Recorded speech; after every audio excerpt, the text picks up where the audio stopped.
All right, we're going to be doing the same thing, but with someone at 500. What we're going to be doing is just regular development. Let's go e4. Okay, e5. Let's just develop our knight, hit the pawn.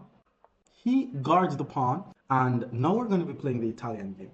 Usually the moves here is bishop c5 or knight f6. Any other moves isn't really good.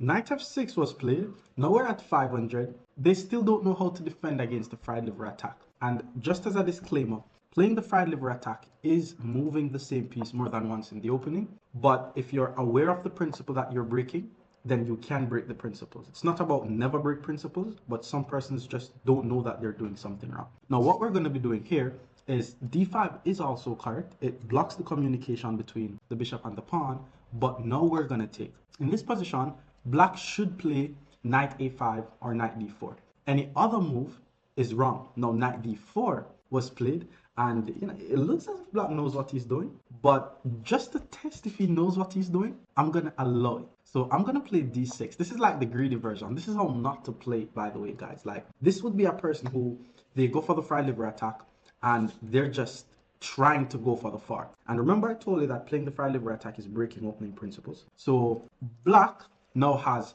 3 of his pieces out, and I only have my bishop out, which is unprotected, and my knight out. Only 2 pieces. Here, I'm gonna be the greedy person who takes on f7. How many times am I moving my knight? 1, 2, 3. I'm just wasting time.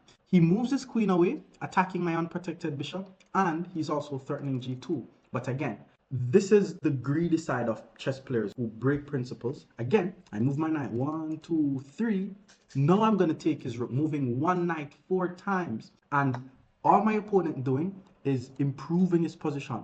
Now he didn't even take my unprotected bishop. He took my pawn, which is attacking my unprotected rook. And in this position, I don't really have any good way to prevent the mate. Like, the only safe square for my rook is on f1. That's the only square I could go.